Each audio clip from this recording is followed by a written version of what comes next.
I have a confession to make. I hope that after all the years we've spent together, we can call this a safe space here on Young Heretics, because I must inform you all that I, your friendly neighborhood host, Spencer Clavin, have terrible handwriting.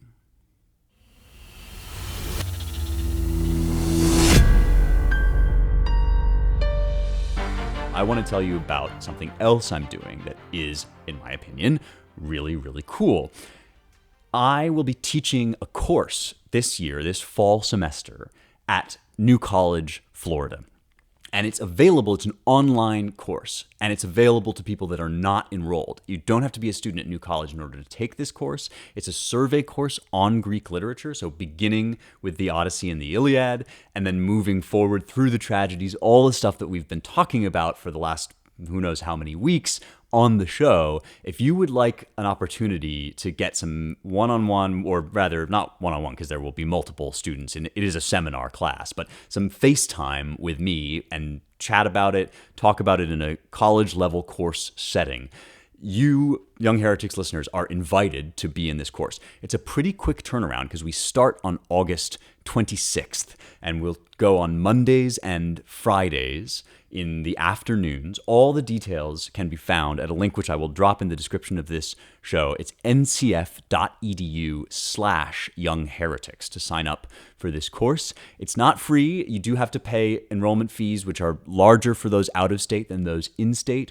but I think it would be awesome if some Young Heretics listeners wanted to join me. It's going to be a whole semester of talking about the Greeks, reading the Greeks together. I'll send out a syllabus and we'll do that course. I would love to have you join, and I think it would be really fun if we had some people from outside the college as well. There are people that are signed up that are taking this class for college credit, but if you want to take it as a supplement to listening to this show and to your more general journey through Western history and literature, would very much welcome your presence there. I think it's going to be a really good time. ncf.edu/youngheretics to join my course. Class is in session. Professor Spencer, or Dr. Clavin, I'm not sure what title we'll use. You'll just call me Spencer, and we will do a class on the Greeks at NCF. Really stoked about that. I wanted to get that off my chest off the bat at the outset here because I got a really interesting listener question that puts me on the hook, as well as many other people, perhaps yourself, dear listener. Reverend Father Ryan, so I gather that this fellow is a man of the cloth, which I'm honored to hear from him. He writes with a few different questions, one of which particularly piqued my interest. He said, I'm a mathematician and a chemist, but have also had academic training in philosophy, theology, and ancient and modern languages. One important element of the human experience that threads through all these fields is handwriting. While not strictly speaking a work of Western heritage, it is certainly important. The hylomorphic human experience, that is the human experience of being a fusion of form and matter, can take the abstract thought and bring it into the concrete, most traditionally by putting one's hand and putting ink to paper or chisel or stone. Would one approach to improving cognitive skills be to return to handwriting lessons? Well, what an interesting thought. And I think this is a great opportunity to talk about something that often becomes sort of a footnote in the theory of language when you're talking about how language works, as we always do on Fridays in our Words, Words, Words segment. You typically default to talking about spoken language and thinking of that as the model or the archetype of language, as a nature or a system, as a thing. Which is kind of funny because I think most of us probably engage most with language in itself in the written word, the visual medium. And by that, I don't mean that we write or read more than we talk, although that might be true for me if I think hard about it. I spend most of my day alone in a room with written words, but most of us talk more than we write or read. But I think when we're thinking about language as a thing, we're often picturing words in our head and imagining words as these tokens of language and of thoughts and ideas. But I also don't really think we talk too much about the visual impact of the written word. Sometimes in poetry, sometimes a little bit, but It's often a footnote. And so I thought this question was a great opportunity to think generally about what, if anything, we can discover or reveal through handwriting and through the process and experience of the written word. And the minute I started thinking about this, Father Ryan, you're going to have to forgive me here, because the first thing that I went to in my head was a poem that I just love by T.S. Eliot. I think I've maybe read portions of this poem before on the show. It's one of the 4 quartets, so really part of his masterwork, his magnum opus, after he converted to Christianity. If the Wasteland is Eliot's great pre-Christian poem, or I should say pre-reversion poem, I guess, and maybe the love song of J. Alfred Prufrock along with that, then his great Christian poem is the 4 quartets, and this is section 3, quartet number 3, the Dry Salvages. Near the end, he goes off on this really magisterial, just virtuoso poetic display of listing off all the different things that people try to read significance into. And I know this wasn't the intent of your question, Father Ryan, but sometimes I like to define the boundaries of what we're talking about by just getting the bad version of it out of the way at the start. So let me read this Eliot poem, and you'll see why I thought of this poem when I got this question. He's listing all the different kinds of fortune telling that people get involved with as a hobby or as a distraction when they should be doing more deep spiritual work. He says, to communicate with Mars, converse with spirits, to report the behavior of the sea monster, describe the horoscope, haruspicate or scry, observe disease in signatures, evoke biography from the wrinkles of the palm and tragedy from fingers. So you can see that line, observe disease in signatures, is what I wanted to get in here. This whole passage is amazing, and you should read the whole thing, and maybe we'll do a live analysis of it on another episode. In fact, if you're interested in that, I would love for you to write in just to let me know so that I can know to do that. But for now, you see he's listing all this stuff like reading lines in people's palms. He goes on to talk about tarot cards and pentagrams and all the different occult practices.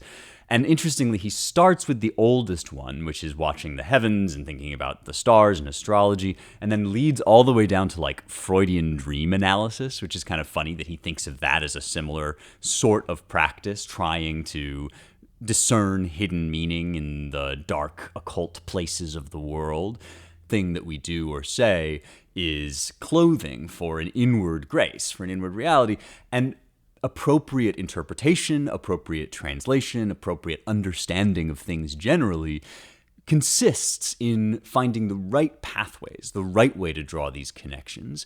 And because we're fallible, we can go down wrong paths. But the fact that we can go down wrong paths and recognize them as wrong paths means that we also have the capacity to go down right paths. So I would say graphology describes the wrong path because it's the attempt to go from the outward form of the written word into the heart or the character of the person who has produced it. And that's not the proper link that we need to look for, and it leads me on to another poem, which maybe can point us in a better direction for thinking about what handwriting says, what handwriting might do for us, and that's by Keats, so earlier than T.S. Eliot, and I'll just read the first 4 lines, because again, I only want to note how Keats thinks here about handwriting and writing with a pen. Keats writes, "When I have fears that I may cease to be, before my pen has gleaned my teeming brain, before high-piled books in charactery hold like rich garners the full ripened grain." So Keats is talking about the pen almost like a straw or a funnel that takes this teeming brain of his, this world of thoughts that's full of crowded ideas, falling over one another and overflowing with all these different thoughts that never quite make it into words. The pen gleans those, takes out the thoughts and places them into this concrete symbolism and makes them definite. And that, I think, is more along the lines of what Jonathan is talking about, not handwriting as a route into your personality, but handwriting as a route from your mind out into the outside world like a kind of channel, a hylomorphic channel, which is how Ryan put it, from the spirit to the flesh, taking these generalized, abstract ideas that we have that are maybe pre-linguistic or supra-linguistic, that don't have any perfect embodiment in form, and nailing them down into matter. And you would be shocked, I think, at how difficult this is to do. If you haven't spent a lot of time writing, and you are not somebody with a daily journaling practice or somebody that has really made an effort to make an argument in prose, you might be shocked at how much less coherent your thoughts turn out to be when you sit down to write them. Personally, when I am writing something or working on a new essay that I haven't yet drafted, I will often go out on a long walk and I'll kind of mull over or even mutter to myself as I walk, like some kind of 19th century German wandering through Königsberg. Like, I will mutter to myself different phrases and ideas that I'm rolling over. And by the time I get to the end of my walk, it is a useful process because I often feel like, yes, I can see the entire structure of this essay so clearly. And I even know which paragraph will go where. And then I sit down and I'm like, okay, which specific letters and syllables go in which order? And you suddenly realize that your brain operates in this language that is much more nebulous and cloudy than the language of words, which is the language of flesh and blood, because our embodiment is always partial. It's always narrowing down eternity into time. And that involves a process of winnowing and a process of drawing into focus that is obviously great and part of, I think, our nature as created beings. It's part of what we're here to do, is to make eternity actual in time. But it's also inevitably a process of shrinkage. It takes us out of this abstract space and narrows us down into the here and now, which is actually where T.S. Eliot ends up going in that passage. He ends up talking about the point of intersection of the timeless with time. And if you've listened to the other Words episodes, you know that I think this is generally what language does. And it's very easy, in fact, it's maybe the root of sin, to get idolatrous about this very quickly, because the minute you embody the infinite in time and space in some physical object or symbol, you start to confuse the symbol, that is the surface of things, with the infinity or the abstraction or the perfect idea that the writing or the language embodies. And the history of language theory is littered with that kind of story. I've just been reading this really amazing book, which if you're into this stuff like I am, you might like, The Search for the Perfect Language by Umberto Eco. And it's a series of essays about the history of the attempt to find a language that doesn't lose anything in the transition from thought to page, like a language that can perfectly glean your brain. And as Eco announces at the beginning, it's a history of failures, because actually it's impossible to do this. Eternity is always bigger than we can encapsulate in time, and that's a good thing. That's beautiful, because it means, I think it means we will live forever, but it certainly means that we never exhaust the truth with our life and with our mind. There's always more to discover. But I loved, and this will speak to the transition we're making now from the sound world to the written world. I love this one example that Eco comes up with, Mercurius van Helmont from 1667, who set out to prove that Hebrew is the most natural and primitive language. This is something that a lot of people started to think, because the Bible is, of course, written in Hebrew, or at least the Old Testament is written in Hebrew, and so there's an idea that maybe God and Adam were speaking in Hebrew. And Van Helmont made these woodcuts trying to show that the shape of the mouth, when it forms sounds in Hebrew, is actually forming the shape of the Hebrew letters with the tongue. And you create an aleph inside your mouth when you say the sound and all this other stuff. It doesn't work. This never is real. And Dante ended up actually abandoning this project in his Paradiso when he said that Adam just basically gives up and says, we spoke a language at the beginning that was lost, because these signs and symbols are all arbitrary. And ultimately, I think that we can't find any perfect set of signs, images, symbols that will embody or encapsulate everything in our teeming brain, because our teeming brain is connected to the infinity of reality that is God's. It's why we are in the image of God, that we do have that connection out beyond time and space to eternity. But our position in creation, in the hierarchy of creation, is to stand at the linkage between those two things like a bridge. And so we'll never have a perfect language, at least not a human language of that kind. If there is a perfect language, it's the Word of God that is an embodied human life that is perfect. But spoken, written language, never perfect. And ultimately, the sounds and the symbols we use are going to be, therefore, up to us to a certain extent. We are going to develop these systems in more and less sophisticated ways. And from very early on, although it's easy to confuse these things, from very early on, people that thought hard about this stuff knew that written language and spoken language are really just two different symbol sets for the same thing. So Aristotle writes that the written language is a symbol or a token of the spoken language, and the spoken language is a token of thought. And the sounds and the writing and the drawing that we do is all ultimately up to us how we structure those symbols. There's nothing inherent in the shape of them that reflects the shape of the mouth or that reflects our inner personality or any of the things that you might look for if you were a graphologist trying to measure. I mean, this is graphology being along the lines of phrenology, right? Trying to measure the distance between different loops in the handwriting and all that stuff. But both the written word and the spoken word are part of a chain from infinity into the language and the verbiage and the space of the here and now. And so a written word is basically a token that leads you up to the spoken word, and the spoken word then leads you up to the thought. And the thought is not arbitrary, and it's not just a matter of human choice. It is a reality. It's something we all experience, whether it is our general experience of the thing that we call man or dog, or our general experience of the thing that we call love. We're referring here to something that can't be embodied, but is the content of our whole embodied experience, and that is the thought world, the world of what Aristotle calls pathemata, or inward experiences. And so I think we can think about the pen, the hand, and handwriting as a channel for that inward experience out into the embodied world in this very tactile, physical way.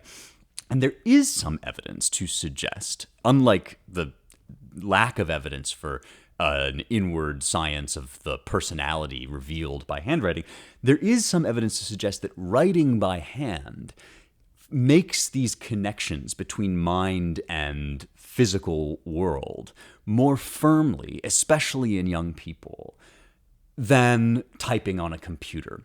And it's kind of early days here, which I'll get into in a bit, but gradually it does seem, and I'll link to one study that I found particularly interesting, is that especially in children, learning to reproduce the shapes of letters and to recognize the shapes of letters is closer to the heart of what the brain is doing when it reads, and that kids can learn to read better the better they can learn to recognize written letter shapes, and they can learn to recognize written letter shapes the better they can learn to reproduce them themselves by hand, not through writing out, or not through learning to type.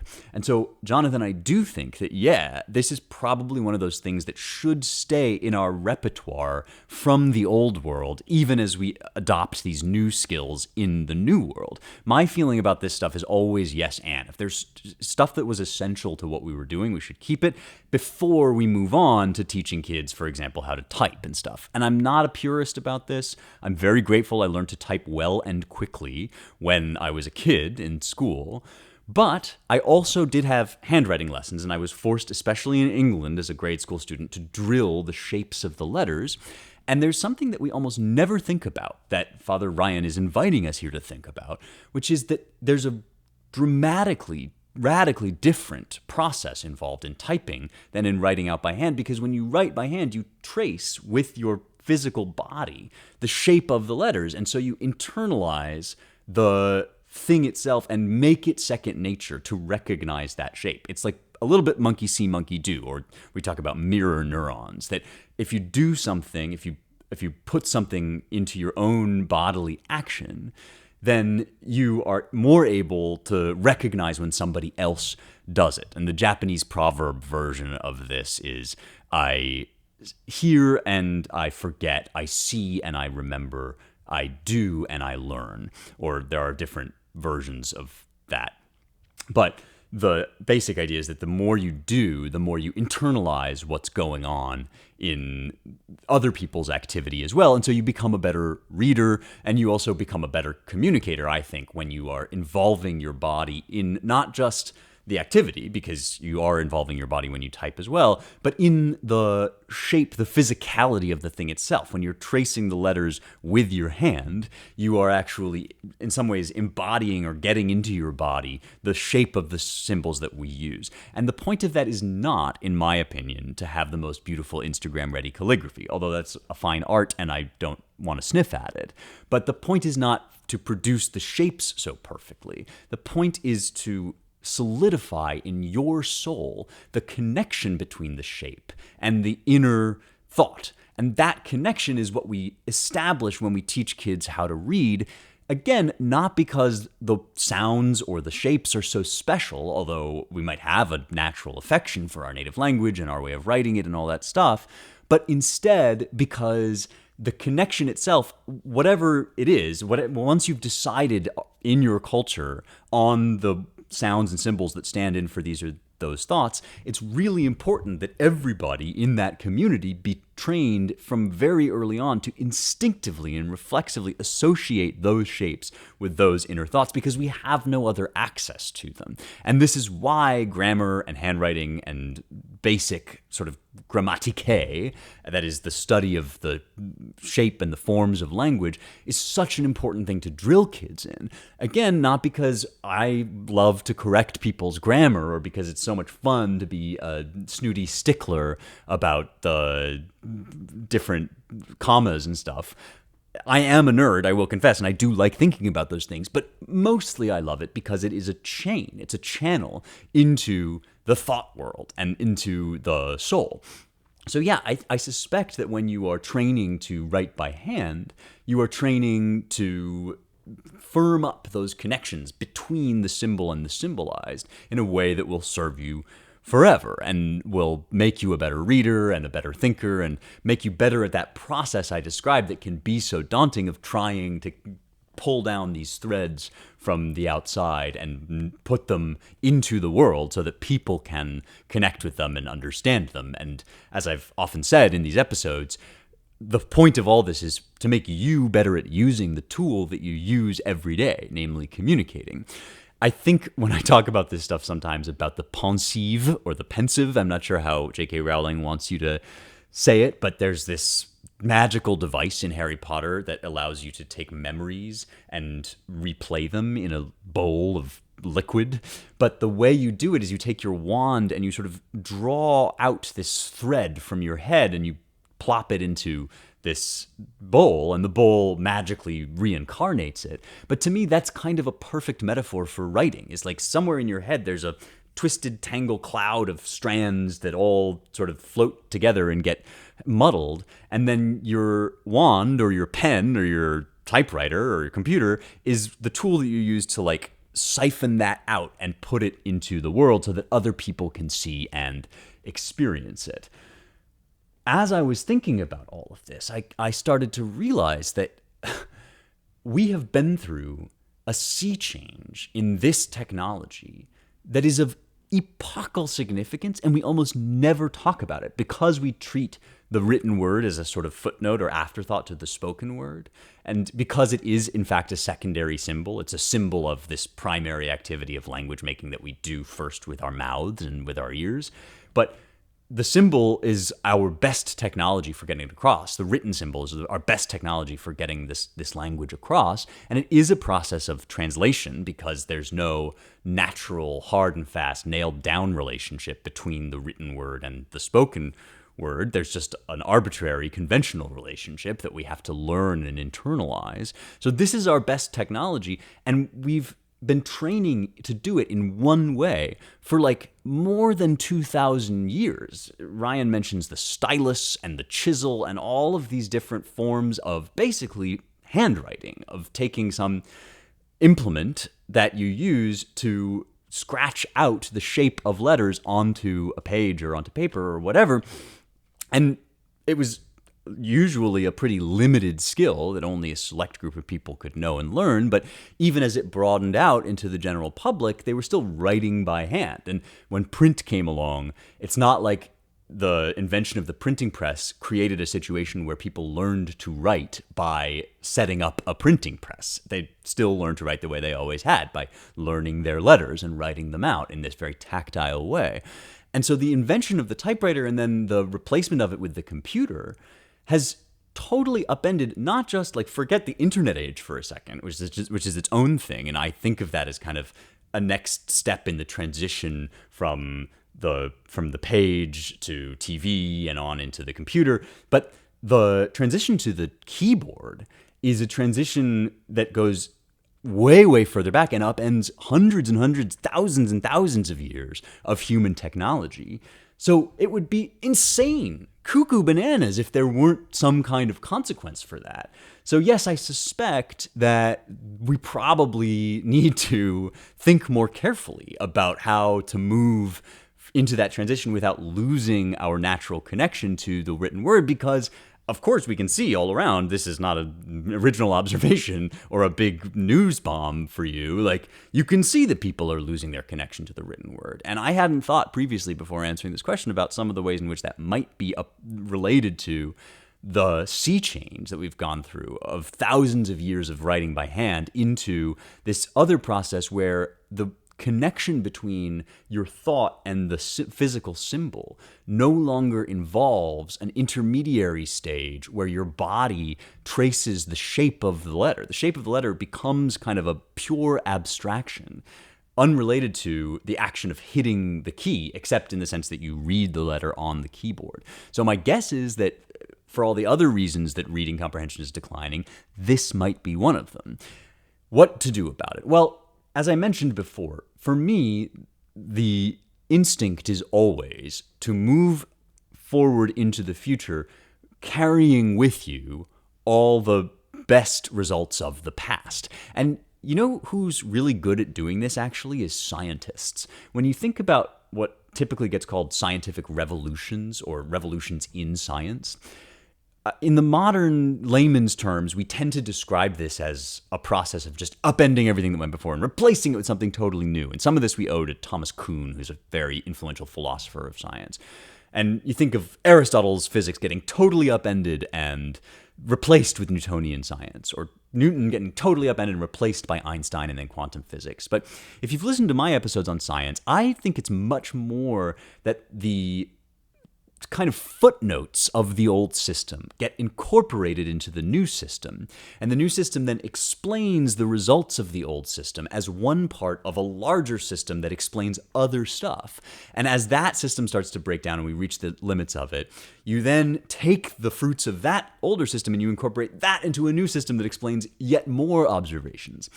I think our technology ought to work this way too, or we ought to be trying to incorporate our technology this way too, because it's a better model than just being a Luddite and not wanting to use technology. You can do that personally, and I think a healthy life is going to involve a certain amount of distance from whatever the latest and greatest thing is. But that's not because the healthiest possible life or even the most feasible life is going to be one that simply opts out of all this new technology. Rather, the healthiest life is the guy that is able to take everything that's gone before, become a master of those earlier arts, and then bring that mastery into the new, whatever the new big thing is.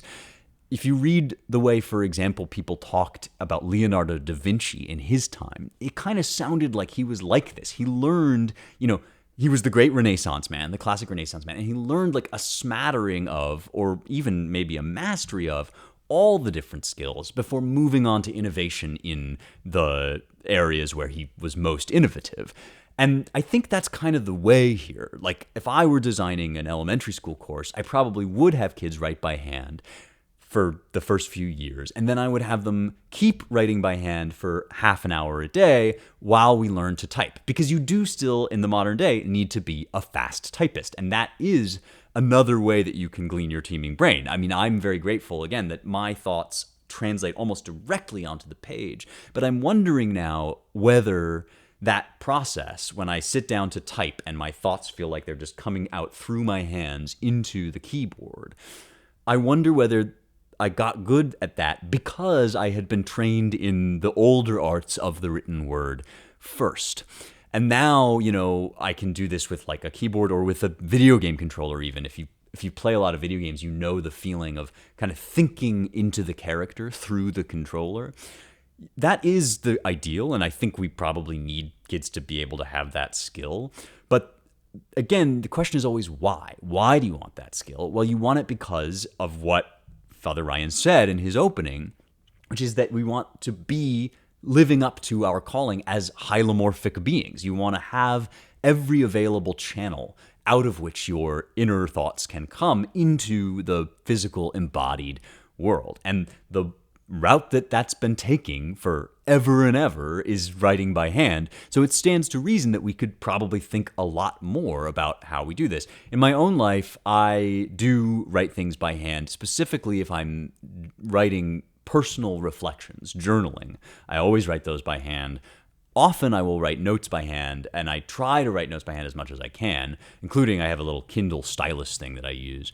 But then I will say that in order to be a writer in the 21st century, you kind of have to then be able to draft and write on the keyboard and the computer. So it's a little bit like that Raphael passage, which if you've been listening to me record Paradise Lost, when Raphael says to Adam that the food of the body is nourishment that leads up to the mind, and the mind leads up to the spirit, and it's all nested inside like a Russian doll that gradually leads us up and up, higher up and deeper in, as I think it was C.S. Lewis who wrote that in The Great Divorce. All right, that's a fascinating question. Thank you for asking. And I'm working through a bunch of words questions. Please write in any other questions you have about language, translation, how we communicate, how language works. I might do some other stuff about typefaces and different fonts down the line, because this has got me thinking about that. But you can always write into me at rejoiceevermore.substack.com. That link is also in the show notes. Go ahead and get in touch with me there. You can DM me or send me an email. I would love to hear your questions about how language works, and I will see you next time for more truth, beauty, and the stuff that matters.